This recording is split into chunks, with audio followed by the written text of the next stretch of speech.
আচ্ছা, যারা অনলাইন দেখছেন তাদের উদ্দেশ্যে বলি, আজকে যে জায়গা থেকে ঈশ্বর শাস্ত্রাংশ মনোনীত করেছেন সেটা হচ্ছে রোমীয় পুস্তক তার ৮ অধ্যায়।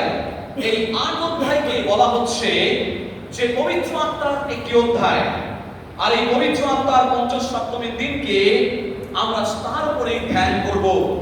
এবং আজকে এই ৪ অধ্যায়ে আমরা দেখতে পাচ্ছি সেখানে লেখা রয়েছে, যেন আমরা যাহারা মাংসের বশে নয় কিন্তু আত্মার বশে চলিতেছি, ব্যবস্থার ধর্মবিধি সেই আমাদিগতে সিদ্ধ হয়। কেননা যাহারা মাংসের বশে আছে তাহারা মাংসিক বিষয় ভাবে, কিন্তু যাহারা আত্মার বশে আছে তাহারা আত্মিক বিষয় ভাবে। কারণ মাংসের ভাব মৃত্যু, কিন্তু আত্মার ভাব জীবন ও শান্তি। কেননা মাংসের ভাব ঈশ্বরের প্রতি শত্রুতা, কারণ তাহা ঈশ্বরের ব্যবস্থা বশীভূত হয় না, বাস্তবিক হইতে পারেও না।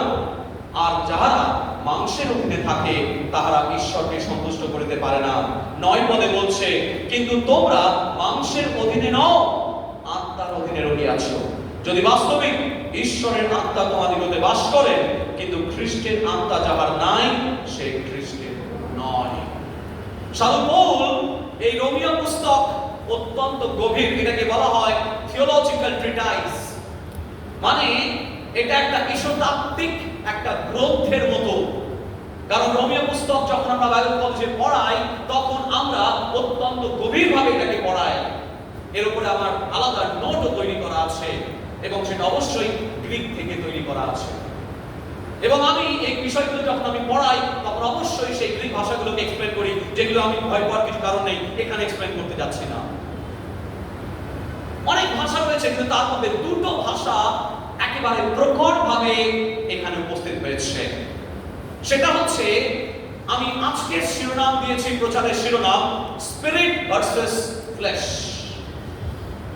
অর্থাৎ আত্মা বনাম মাংস, আত্মা বনাম মাংস।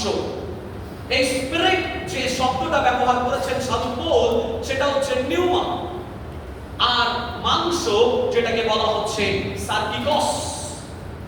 এই দুটো শব্দের মধ্যে একটা তুলনা করছেন সাধু পৌল, যেটা বরাবর তিনি তার বিভিন্ন এপিসোডস গুলোতে, তার লেটার গুলোতে, তার পত্রগুলোতে তিনি বরাবরের জন্য তিনি করে এসেছেন।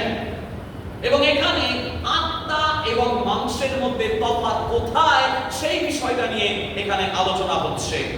প্রথম যে অন্তর্দৃষ্টি, 5টা গুরুত্বপূর্ণ অন্তর্দৃষ্টি আজকে রয়েছে। তার মধ্যে প্রথম অন্তর্দৃষ্টি রয়েছে যেটা বলছে, তোমরা মাংসের বশে চলো না, কিন্তু আত্মার বশে চলো। আরেকবার বলি, তোমরা মাংসের বশে চলো না, তোমরা কার বশে চলবে? আত্মার বশে, যেটা 4 পদে লেখা রয়েছে। কারণ মাংস এবং আত্মা দুটো পরস্পর পরিপন্থী বিষয়, দুটো পরস্পর বিরোধী। যেমন তেল আর জল কখনো এক হতে পারে না। তেলের মধ্যে যদি জল ফেলেন বা জলের মধ্যে যদি তেল ফেলেন, দেখবে কখনোই দুটো মিশবে না। তেল আর জলের কখনো মিশ হয় না। অনেক সময় দেখবেন বিশ্বাসীদের মধ্যে একটা বিরোধিতা শুরু হয়। কেন শুরু হয়? কারণ কেউ মাংসের বশে চলছে আর কেউ আত্মার বশে চলছে। আমরা আপাত দৃষ্টিতে সেটা বুঝে উঠতে পারি না। কেন ও তো বিশ্বাসী, এও তো বিশ্বাসী, কিন্তু আলটিমেটলি তা নয়। আমরা বিশ্বাসের দাবি করলেই যে বিশ্বাসী হয়ে যায় তা কিন্তু নয়। বিশ্বাসী দাবি করা যেতে পারে, কিন্তু বিশ্বাসী হয়ে ওঠার মধ্যে অনেক তফাৎ রয়েছে প্রিয় ভাই বোন। সেখানে আপনাকে ওই তেল আর জলের মতো যখন কিছুতেই মিশ খাবে না, যখন দেখবেন এক চিন্তা আত্মা বলছে আর এক চিন্তা মাংস বলছে, দুটোর মধ্যে পরস্পর কনস্ট্যান্টলি একটা যুদ্ধ চলে। দুটো কুকুর আমাদের ভিতরে রয়েছে, একটা সাদা কুকুর আর একটা কালো কুকুর। আমরা অনেক সময় দেখবেন এই দুটো কুকুরকে আমরা কেউ সাদা কুকুরটাকে ফিড করাই।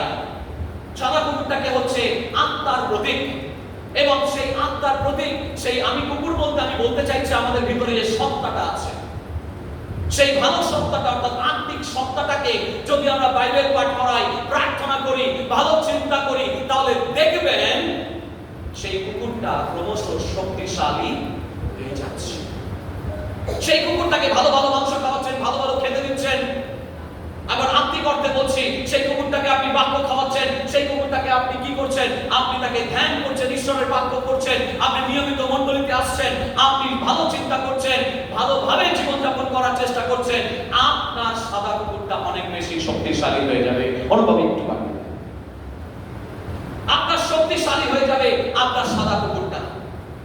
অন্যদিকে কালো কুকুরটাকে যদি আপনি খেতে না দেন, তাহলে কি হবে? দিনে দিনে সে শীর্ণ হয়ে যাবে, রোগা হয়ে যাবে, লিকলিকে হয়ে যাবে, এবং আস্তে আস্তে সে কি দুর্বল হয়ে পড়বে। এবং যখন দুটো কুকুরের মধ্যে লড়াই হবে, জিতবে কে? সাদা কুকুর। তার মানে আত্মা জিতবে, মাংস হেরে যাবে। অনেক সময় এর উল্টোটা হয়। অনেক সময় আমরা দেখি যে আমরা খারাপ চিন্তা করছি। গতকাল কল্পনার একটি বিষয় বললেন, যদি পবিত্র আত্মা আমাদের জীবন থেকে সরে যায়, তার মতো ভয়ঙ্কর বিষয় আর কিছু নেই। সেই জন্যই রাজা দাউদ তিনি একান্ততে প্রার্থনা করছেন, প্রভু আমার কাছ থেকে পবিত্র আত্মাকে তুমি হরণ করো না। কারণ পবিত্র আত্মা যদি হরণ করে, ইউ ক্যান বি ডিস্ট্রাক্টিভ। আপনি ভাবতেই পারবেন না আপনি কতটা ধ্বংসাত্মক হয়ে যাবেন। রাজা শাউল, তার জীবনে ঈশ্বর অভিষেক ছিল, রাজা শাউলের জীবনে ঈশ্বরের পরাক্রম ছিল, কিন্তু যে মুহূর্তে পবিত্র আত্মা তার জীবন থেকে চলে গেল, তখন মন্দ আত্মা তাকে পেয়ে বসলো। আর সেই মন্দ আত্মা রাজা দাউদকে হত্যা করার জন্য এবার তার পেছনে দৌড়াচ্ছে। আপনি ডিস্ট্রাক্টিভ হয়ে যাবেন। তাই পবিত্র আত্মা আমাদের জীবনের মধ্যে যেন জাগরিত হয়ে ওঠে। সেই কালো কুকুর যদি কোনোভাবে আমাদের জীবনে শক্তিশালী হয়ে যায়, আপনি যদি বাইবেল না পাঠ করেন, আপনি যদি বাক্যের উপরে ধ্যান না করেন, আপনি যদি নিয়মিত প্রার্থনা না করেন, আপনি কি করছেন জানেন? আপনি কালো কুকুরটাকে ফিড করাচ্ছেন, এবং মন্দ আত্মা আপনার মধ্যে ক্রমাগত জাগরিত হয়ে উঠবে। আপনাকে স্থির থাকতে দেবে না, আপনাকে ক্রমাগত ডিস্টার্ব করবে, আপনার ভিতরের মনুষ্যত্বকে ক্রমাগত নাড়া দেবে, এবং আপনি যেমন ডিস্টার্ব হবেন, অন্য কেউ ডিস্টার্ব করবেন। আপনি শান্তিতে থাকতে পারবেন। মন্দ আত্মা আপনাকে শান্তিতে থাকতে দেবে না। ক্রমাগত বিভিন্ন ভাবে আপনার ব্রেনকে নষ্ট করে দেয়। মন্দ আত্মা যারা দেখবেন মার্ডার করে, খুন করে, তারা মদ্যপান কেন করে? কেউ বলতে পারবেন? ক্রিমিনাল সাইকোলজি, কারণ যেহেতু আমাদের সমাজতত্ত্ব পড়তে হয়, থিওলজির সাথে সাথে সমাজতত্ত্ব পড়তে হয়, সোশিওলজি, এবং সোশিওলজির মধ্যে ক্রিমিনাল সাইকোলজি আছে। এবং সেই ক্রিমিনাল সাইকোলজি বলে মানুষ তখনই মদ্যপান করে যখন তার ভেতরের বিবেকটা নাড়া দেয়। বিবেকটা কোথায় আছে? অপারেশন করে কেটে ফেলা যায় কি? চলুন সেই ডাক্তারের কাছে, যে ডাক্তার বিবেকটাকে কেটে ফেলে দেবে আমাদের ভিতর থেকে। সেটা কেটে ফেলা যায় না। মানুষ খুন করে, মানুষ চোর ডাকাত রাহাজানি যখন করে, তখন দেখবেন বিবেকটাকে তাড়না করে বেড়ায়, সে কিছুতেই শান্তি পায় না। তখন কি করে? নিজের বিবেকটাকে বন্ধ রাখার জন্য তখন অর্থাৎ যখন মন্দ আত্মা আপনাকে ধরবে, যখন আপনার বিবেক আপনাকে খোঁচা মারবে, তখন আপনি স্থির থাকতে পারবেন, আপনি কষ্ট পাবেন, এবং অনেকেই মানসিকভাবে পরবর্তীকালে শারীরিকভাবে অসুস্থ হয়ে পড়ে। তাই আজকে মন্দ আত্মা যেন কোনোভাবে আমাদের মধ্যে না আসে, কারণ পবিত্র আত্মার উপস্থিতি যদি থাকে, মন্দ আত্মা 100 কিলোমিটার দূরে আমাদের থেকে অবস্থান করবে। তাই আজকে পবিত্র আত্মায় যেন আমরা অবস্থান করতে পারি। একটা মজার ঘটনার কথা বহু বছর আগে আমার মনে পড়ে গেল, গতকাল যখন আমি মেসেজটা তৈরি করছি। অনেক বছর আগে আমি বহু ট্রান্সলেট করেছি। ওয়ার্ড অফ লাইফ বলে একটি সংস্থা আছে, এবং তাদের প্রায় 75% বই আমি ট্রান্সলেট করেছি। এছাড়া বহু ট্রান্সলেশনের কাজে আমি বহু বছর ধরে যুক্ত আছি। সেই ট্রান্সলেশন যখন করছিলাম, একটা বই ট্রান্সলেশন করতে গিয়ে সেখানে স্পিরিট কথাটা লেখা ছিল। আমি ঠিক খেয়াল করিনি সেখানে এসটা বড় হাতে ছিল না, ছোট হাতে স্পিরিট লেখা ছিল। এবার ইংরেজি ট্রান্সলেশনের ওই ইংরেজি সেন্টেন্সটা ছিল the man was under the influence of the spirit। এবার তার বাংলাটা আমি অনুবাদ করছি। এইবারে যখন অনুবাদ করছি আমি করে দিচ্ছি পবিত্র আত্মার বশে সেই ব্যক্তি ছিলেন বলে লিখে দিয়েছি। কিছুক্ষণ পরে জানি না কিরকম একটা মাথায় চিন্তা হলো, আমি ঠিক ট্রান্সলেশন করেছি। আবার আমি খাতাটা খুলি, তখন খাতাটা খুলে আমি দেখছি ওই স্পিরিট পবিত্র আত্মা নয়, ওই স্পিরিট বলা হচ্ছে মদ্যপান। অনেক সময় এর মধ্য দিয়ে এটা মজার একটা ব্যাপার যে আমি ওই স্পিরিট বলতে আমি পবিত্র আত্মা ভেবে নিয়েছিলাম, কিন্তু এস কথাটা বড় হাতে লেখা ছিল না, ছোট হাতে লেখা ছিল। অনেক সময় পবিত্র আত্মা স্পিরিট না কোন স্পিরিটে চলছি আমরা মাইন্ডে রাখতে হবে। ট্রান্সলেশনটা ছিল, ইংরেজি সেন্টেন্সটা ছিল যে he was under the influence of the spirit, কিন্তু পবিত্র আত্মা স্পিরিট নয়, তাহলে তো বড় এস লেখা থাকে। তাহলে কোন স্পিরিটে ছিল? মন্দ আত্মা নয়।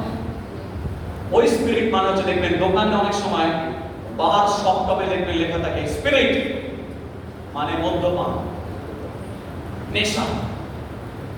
তার মানে জগৎ একটা নেশায় আসক্ত হয়েছে। আজকে আপনি যদি পবিত্র আত্মার নেশায় আসক্ত না থাকেন, তাহলে জাগতিক কোন নেশা আপনাকে পেয়ে বসবে প্রিয় ভাই বোন। যদি আপনার ভিতরে সেই সাদা কুকুরটাকে যদি আপনি নিয়মিত ফিড না করান, তাহলে কালো কুকুরটা পেয়ে বসবে। আজকে আপনি কোন আত্মায় চলছেন? আপনি কি পবিত্র আত্মায় চলছেন? প্রশ্ন নিজেকে। 2 নম্বর অন্তর্দৃষ্টি। প্রথম অন্তর্দৃষ্টি কি বললাম? আত্মার বশে চলুন, মাংসের বশে নয়। 2 নম্বর, যদি মানসিক ভাবে জীবনযাপন করেন, তাহলে মানসিক চিন্তা ভাবনা আপনাকে পেয়ে বসবে। 5 পদে লেখা রয়েছে, দেখুন কি লেখা রয়েছে। কেননা যাহারা মাংসের বশে আছে তাহারা মানসিক বিষয় ভাবে, কিন্তু যারা আত্মার বশে আছে তারা আত্মিক বিষয় ভাবে। 5 পদে। যদি আপনার জীবনের রুট ঠিক থাকে, তাহলে আপনার জীবনে ফ্রুটও থাকবে। বলুন আমেন। যদি রুট ঠিক থাকে, তাহলে আপনার জীবনে ফ্রুটও থাকবে। আপনার জীবনে যদি মানসিক রুট থাকে, তাহলে আপনার জীবনে কিসের ফল দেখা যাবে? মাংসর ফল দেখা যাবে। প্রভু যিশু যখন নিকোদিমের সাথে কথা বলছিলেন, তিনি বললেন, মাংস মাংসই, আত্মা আত্মাই। আত্মা কোথা থেকে আসে, সেই বায়ু কোথা থেকে আসে, আর কোথায় চলে যায়, আমরা কিন্তু কিছুই জানি না। প্রভু যিশু কিন্তু সেই পার্থক্যটা ক্লিয়ারলি তিনি সেদিন বুঝিয়ে দিয়েছিলেন। আজকে সাধু পৌল তিনি রোমীয় পুস্তকে একই কথা বলছেন, যদি আমার মধ্যে মানসিক বিষয় থাকে, তাহলে আমার মধ্যে মানসিক ফলই তা উৎপন্ন করবে। একটি বিষয়ে একটা ভদ্রলোক বলছেন, কোন একটি বিষয়ে কথাবার্তা হচ্ছে, কথাবার্তা হওয়ার পর সেই ভদ্রলোক বলছেন, নিম গাছ লাগিয়ে ল্যাংড়াম চাইছেন। পুলিশে গেছে, ঘুষ দিয়ে চাকরি পেয়েছে। সরি প্রদীপ বাবু, আপনাকে বলছে না, এটা একটা ঘটনা। ঘুষ দিয়ে চাকরি পেয়েছে। এবার সে বলছে, তাকে হায়ার অথরিটি অফিসাররা ডেকেছে, ডেকে বলছেন, আপনি ঘুষ দিচ্ছেন কেন? এবার সেই ব্যক্তি বলছে, বলে, আমি যখন চাকরি পেলাম আমাকে তো ঘুষ দিয়ে ঢুকতে হয়েছে। তাহলে এখন বলছেন ঘুষ খাবেন না কেন? আর মানে তিনি তারপরে ডায়লগটা বলছে, তারপরে কথাটা বলছে যে আপনি নিম গাছ পুঁতে ল্যাংড়াম চাইছেন। আমাদের জীবনের মধ্যে যদি মানসিক অভিলাষের বীজ আমরা পুঁতে রাখি, তাহলে আপনি মানসিক চিন্তা ভাবনায় আপনার থেকে বেরিয়ে আসবে। পবিত্র আত্মার ফলের কথা কোথায় লেখা আছে? গালাতীয় পুস্তক 5 অধ্যায় 22 পদ। সেই গালাতীয় পুস্তকের 5 অধ্যায় 22 পদে ক্লিয়ার লেখা আছে পবিত্র আত্মার ফলের কথা। কিন্তু সেই পবিত্র আত্মার ফলের বীজ যদি আমার অন্তরে না থাকে, তাহলে তো সেখান থেকে পবিত্র আত্মার ফল আসবে না। পবিত্র আত্মার ফল আনতে গেলে আমার জীবনে পবিত্র আত্মার বীজ পুঁততে হবে। বলুন আমেন। আজকে ঈশ্বরের বাক্য বলছে, যদি আপনার জীবনের রুট ঠিক থাকে, তাহলে ফ্রুটের চিন্তা আপনাকে করতে হবে না। ধান গাছ লাগালে ধান গাছই হবে, গম গাছ লাগালে গম গাছই হবে, আম গাছ লাগালে আম গাছই হবে, জাম গাছ লাগালে জাম গাছই হবে। সে ব্যাপারে কোনো সন্দেহ নেই। কিন্তু নিম গাছ হতে কখনো আশা করা যায় না যে আমি আম খাবো। আজকে ঈশ্বরের বাক্য বলছে, যদি আমার জীবনের মধ্যে আধ্যাত্মিকতার বীজ পোতা থাকে, তাহলে আধ্যাত্মিক ফল অবশ্যই আমার মুখ থেকে বেরোবে। প্রভু যিশুর সঙ্গে 3 বছর জিহুদা ইস্কারিওতীয় ছিল। কত বছর ছিল? 3 বছর, তার বেশি। কিন্তু জিহুদা ইস্কারিওতীয় 3 বছর থাকা সত্ত্বেও তার মধ্যে সেই স্পিরিচুয়ালিটি গ্রো করেনি। কেন করেনি? কারণ তার মধ্যে আধ্যাত্মিক বিষয়টা ছিলই না, ছিল লোভ, লালসা, কামনা, বাসনা। সেই কারণে তার মধ্যে সেই ইনক্লিনেশনটা ছিল, তার মধ্যে সেই ঝোঁকটা ছিল, তার মধ্যে সেই টেন্ডেন্সিটা ছিল। সেই কারণে সুযোগ পেয়েছে কি সেই কাজ করে ফেলেছে, নিজেকে আটকাতে পারেনি। আপনার মধ্যে, আমার মধ্যে আজকে কিসের বীজ রয়েছে? আত্মিক বীজ রয়েছে, মানসিক বীজ রয়েছে। কোন বীজটা কাজ করছে? যেমন রুট তার তেমন ফ্রুট। আরেকবার বলুন, আমি বলবো যেমন রুট, আপনি বলবেন তেমন ফ্রুট। যেমন রুট, যেমন রুট, যেমন রুট।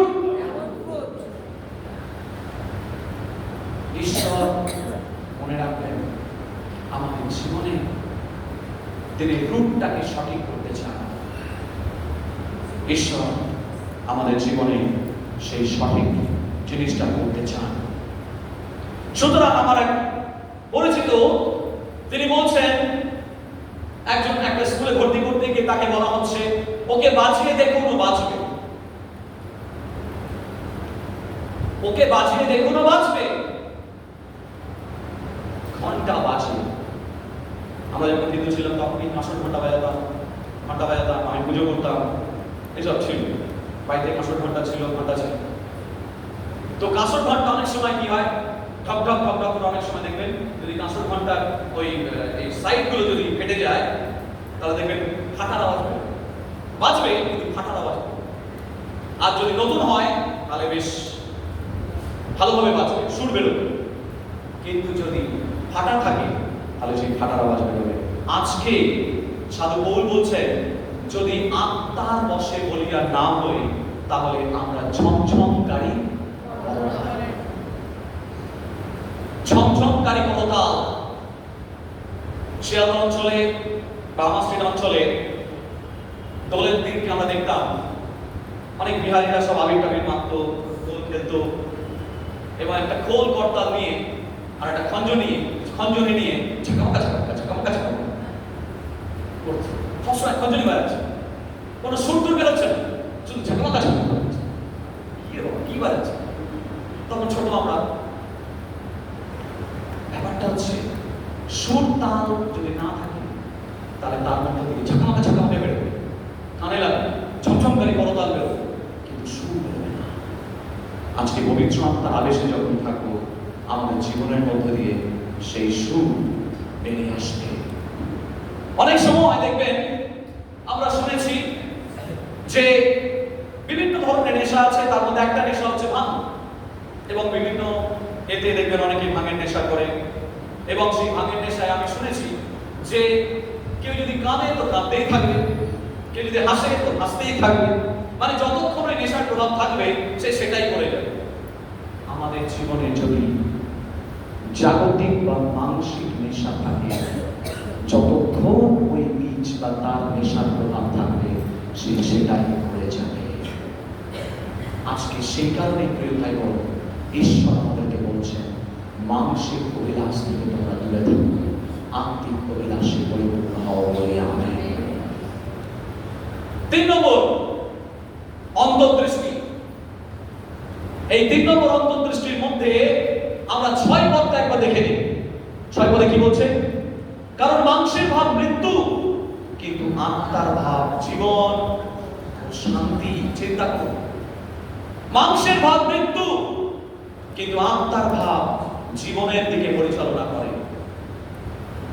দুজন ভাই, এক ভাই সাংবাদিক, আর এক ভাই বহু বছর নিখোঁজ হয়ে গেছে। এক ভাই সে খুব অল্পেতে তার বাবা মাকে সুখী রেখেছে, তার নিজের জীবনেও কোনো লোভ নেই, লালসা নেই, সে একটা সাংবাদিকতার কাজ করে। কিন্তু ছোট ভাই খুব উচ্চ অভিলাষী, 5 স্টার হোটেল ছাড়া সে থাকে না, এবং যথারীতি গাড়ি বাড়ি রাতারাতি এলাহি ব্যাপার। এইবারে সেই ভাই ফিরে আসলো এবং গাড়ি বাড়ি বিশাল বড় একটা বাংলো দেখা যাচ্ছে, এবং সেইখানে তার বাবা মা কিনে তুললো। একদম ধনী পরিবারের মতো, অভিজাত পরিবারের মতো জীবনযাপন করছে। তার বড় ভাই আসলো, তার জীবনযাপন দেখে তার বড় ভাই সন্দেহ লাগলো। সন্দেহ লেগে সে বলছে যে আচ্ছা তুই কি ইনকাম করিস, তোর বিজনেসটা আমার একটু গোলমেলে লাগে। সে বলছে তোমার কি আছে, তুমি আম খাচ্ছ, আম খাও, তুমি গাছ গুনতে যাচ্ছ কেন? সে তখন বলছে না, আমি নিজে সৎ পথে থাকি, আর সেই কারণে সৎ পথে থাকাটাই আমি সঠিক বলে মনে করি। তাতে যদি আমার একটু কম হয়, কম হবে, কিন্তু আমি নিশ্চিন্তে ঘুমোতে পারবো। কিছুদিন পরে সে জানতে পারলো লালবাজার থেকে যে ব্যক্তির যথেষ্ট ইনকামের গন্ডগোল আছে, সে ওটাকে কি বলে, সব লেনদেন করে, চোরাই মাল কিনে, স্মাগলিং, ইয়েস, চোরাই মাল স্মাগল করে। এইসব করে হঠাৎ স্টেট ভার্সেস কুনাল বলে একটা ফাইল তার দাদা দেখতে পেল, এবং দেখা গেল কিছুদিন পরে তার বাড়িতে রেড হলো এবং সেই ব্যক্তিকে ধরে জেলে দিল। ঈশ্বরের বাক্য বলছে যে যদি আমরা স্পিরিটে, বিকজ স্পিরিট গিভস লাইফ, কিন্তু যদি স্পিরিট না থাকে, আমাদের স্পিরিট আমাদের জীবনে জীবন আনে, শান্তি বহন করে আনে, মানে পিস। কিন্তু যদি সেই পবিত্র আত্মা যদি না থাকে, তাহলে সেটাই আমাদের জীবনটাকে পিস পিস করে দেয়। ঈশ্বর আমাদের জীবনকে বলছেন তোমার জীবনকে আমি ব্যবহার করতে চাই। এখানে তাই বলছে তোমার জীবনে সেই শান্তি আমি আনতে চাই। জোসেফ, বাইবেলের উদাহরণ দিয়ে যাই, জোসেফ তিনি, তার জীবনের সুযোগ এসেছিল, পটিফারের বাড়িতে থেকে তার জীবনে ব্যভিচারের সুযোগ এসেছিল, কিন্তু সেটা তিনি তা করেননি। পবিত্র আত্মা তাকে পরিচালনা করেছিলেন, বলুন আমেন। তার সুযোগ ছিল, সেই কাজ তিনি করতে পারতেন, কিন্তু তথাপি তিনি করেননি। তিনি সেখান থেকে বিরত থেকেছিলেন। তাই তার জীবনে আমরা বলি পিট টু প্যালেস, তাকে গর্ত থেকে সোজা রাজপ্রাসাদে ঈশ্বর উন্নীত করেছিলেন। কারণ ঈশ্বরের বাক্য বলছে যদি পবিত্র আত্মার পরিচালনায় থাকা যায়, তাহলে দেখবেন জীবনে শান্তি থাকবে, প্রথমত জীবনে আনন্দ থাকবে, জীবনে নিরাপত্তা থাকবে, জীবনে ভালোবাসা থাকবে, জীবনে প্রেম থাকবে, এবং জীবনে উন্নতিও থাকবে, বলুন আমেন। কিন্তু পবিত্র আত্মায় যদি না থাকা যায়, তাহলে তার বশ, তার অবস্থাটা অনেকটা রাজা শাউলের মতো হয়ে যায়। রাজা শাউল এবং রাজা দাউদ দুজনেই অন্যায় করেছিলেন। রাজা শাউল যে দায়িত্ব তার পালন করার কথা ছিল না, ভুলবশত তিনি সেটাই করে বসলেন, কারণ পবিত্র আত্মার দ্বারা তিনি পরিচালনা হননি। অন্যদিকে রাজা দাউদ মন্দ আত্মা দ্বারা পরিচালিত হয়ে ক্ষমতার দাপটে সে কি করলো, ব্যভিচার করে বসল, এবং তার খেসারত রাজা দাউদকে বহুভাবে দিতে হয়েছে। তাহলে আজকে পবিত্র আত্মার পরিচালনায় যখন আপনি চলবেন, দেখবেন আপনার জীবনের নিরাপত্তা আসছে, আপনি মানসিক দিক থেকে সুরক্ষিত, আপনি ভয় পাবেন না সহজে। পবিত্র আত্মার পরিচালনা আপনার হৃদয়ের মধ্যে কনভিকশন তৈরি করবে, আপনার হৃদয়ের মধ্যে প্রত্যয় তৈরি করবে, এবং আপনি বুঝতে পারবেন আপনি যে কাজটা করছেন সেটা তার নির্দেশে করছেন, এবং সেই কাজের মধ্যে আপনার কোনো ভয় নেই। আপনি নির্ভয়ে সে কাজ করতে পারবেন, যেটা জোসেফ করতে পেরেছিলেন। যখন তিনি জেলের মধ্যে বন্দী আছেন, ঈশ্বরের বাক্য বলছে তখনও সদাপ্রভুর হাত তার উপর ছিল।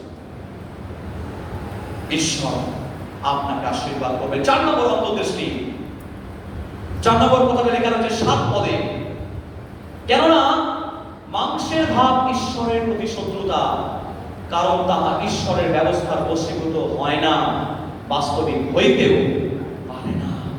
যখন আপনি মাংসের দ্বারা পরিচালিত হচ্ছেন, মনে রাখবেন আপনি ঈশ্বরের শত্রু হয়ে যাচ্ছেন আপনার নিজের অজান্তে। আপনি বুঝতেও পারছেন না রাজা শাউল কখন রাজা শাউলকে ঈশ্বর পরিত্যাগ করে দিয়েছেন।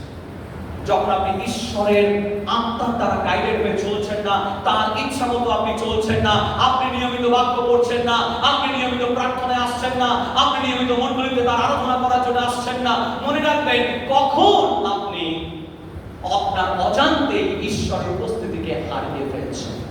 You don't know. ঈশ্বর ইমপারসেপ্টিবলি কাজ করেন, আপনার বুঝতেই দেবেন আপনাকে যে কখন তার হাত আপনার মাথার উপর থেকে চলে গেছে। তাই আজকে ঈশ্বরের বাক্য বলছে যে আমরা যখন মানসিক অভিলাষে চলি, মনে রাখবেন আমরা ঈশ্বরের শত্রু হয়ে যাই, কিন্তু যখন আত্মার বশে চলি ঈশ্বরের অনেক কাছাকাছি চলে আসে। দেখুন, মসি একটা পাহাড়, তো আপনি যদি পর্বত বলে, যদি বাইবেলে দেখবেন পর্বত বলে লেখা আছে, সেটিও পর্বত, কিন্তু পর্বত বলতে হিমালয় পাহাড়ের মতো অত হাইট নয়। কিন্তু আপনি যদি অ্যাকচুয়াল আর্কিওলজিক্যাল সার্ভে বা এখন ভিডিও তো দেখতে পাই, আপনারা অ্যাভেলেবল রিসোর্স রয়েছে, আপনারা নিজেরাই দেখে নিতে পারেন। সিনিয়র পর্বত বলতে খুব বেশি উঁচু নয়, উপরে মসি একেবারে ঈশ্বরের ঘনিষ্ঠভাবে কাছাকাছি চলে গেছে। 40 দিন ধরে তিনি তার সঙ্গে কমিউন করছেন। অন্যদিকে তার নিচে, ওই পাহাড়ের নিচে সব ইসরায়েল জাতি বসে রয়েছে। তারা কি করলো? ঈশ্বর থেকে বহু দূরে। তারা কি বানিয়ে বসলো? গোল্ডেন কাপ, মানে স্বর্ণ বাছুর। একটা সোনার একটা বাছুর বানিয়ে সেটাকে মূর্তি পুজো শুরু করে দিল। দুটো ব্যক্তিত্ব, একটা ব্যক্তি পবিত্র আত্মা দ্বারা পরিচালিত হয়ে একেবারে ঈশ্বরের কাছাকাছি চলে গেছে, ঈশ্বরের মুখা দর্শন করার অবস্থায় চলে গেছে। আর একটা গ্রুপ নিচে বসে আছে ওই পাহাড়ের নিচে, তারা ঈশ্বরের ইচ্ছা থেকে বহু দূরে। তারা কি করছে? গোল্ডেন কাপ তৈরি করে তার পুজো করে দিচ্ছে। আজকে আপনার জীবনে যদি ঈশ্বর থেকে দূরে থাকেন, তাহলে আপনি আপনার পুজো করতে শুরু করে দেবেন। আপনি জানেন না মানুষের হৃদয় আজকে সেইটাই করে। আপনারা হয়তো অনেকেই জানেন বা অনেকেই জানেন না। আগে ছিল মনোজ্ঞানী, তারপরে হলো পলিজ্ঞানী, এখন হচ্ছে সোলোজ্ঞানী। মানে কি? মনোজ্ঞানী মানে এক বিবাহ, পলিগামী মানে বহু বিবাহ, এবং সোলোগামী মানে নিজেকেই নিজে বিবাহ করছে। আসিমা সত্য, নিজেকে নিজে বিয়ে করে লোক খাইয়েছে ফেসবুকে, আপনি যদি সার্চ করেন পেয়ে যাবেন। এইসব ঘটনা ঘটছে কেন? তার কারণ মানুষ নিজেকে ছাড়া আর কাউকে পুজো করতে পারছে না। সেলফি শুধু তুলছি, সেলফি তুলতে তুলতে সেলফিশ হয়ে যাচ্ছে, মানে সেলফ অবসেশন। আমি নিজেকে ছাড়া আর কাউকে ভাবতে পারছি না। মানুষ অনেক বেশি আত্মকেন্দ্রিক হয়ে যাচ্ছে। আজকে প্রিয় ভাই বোন, ঈশ্বরের বাক্য বলছে যদি আমরা নিজেদের সেই আত্মার মানসিক বশে চলি, তাহলে কখন যে আমরা ঈশ্বরের শত্রু হয়ে যাব আমরা বুঝতে পারছি না। 5 নম্বর অন্তর্দৃষ্টিতে বলছে, লেখা আছে কোথায়? 9 পদে। আমরা 9 পদটা একটু পাঠ করি। সেখানে বলছে, আর যাহারা মাংসের অধীনে থাকে তাহারা ঈশ্বরকে সন্তুষ্ট করতে পারে না। 9 পদে বলছে, তোমরা মাংসের অধীনে নও, আত্মার অধীনে রহিয়াছো। যদি বাস্তবিক ঈশ্বরের আত্মা তোমাদের মধ্যে বাস করে, কিন্তু খ্রিস্টের আত্মা যাহার নাই, সে খ্রিস্টের। আমি যদি বলি আচ্ছা আপনি কোন বিশ্বাসে বিশ্বাসী, সঙ্গে সঙ্গে সকলে হাত তুলবে আমি খ্রিস্ট বিশ্বাসী। কিন্তু এখানে উল্টো কথা বলছে। এখানে বলছে খ্রিস্টের পবিত্র আত্মা হচ্ছে কার আত্মা? খ্রিস্টের আত্মা। সেই খ্রিস্টের আত্মা যদি আমাদের মধ্যে না থাকে, সে খ্রিস্ট বিশ্বাসী হতে পারে না। অতএব খ্রিস্ট বিশ্বাসী হতে গেলে খ্রিস্টের আত্মাকেই থাকতে হবে। প্রিয় ভাই বোন, holy spirit is the spirit of Christ. যদি আমাদের মধ্যে সেই খ্রিস্টের আত্মা না থাকে, তাহলে আমরা কখনোই খ্রিস্টের হতে পারবো না। আজকে যার কান আছে সে শুনুক।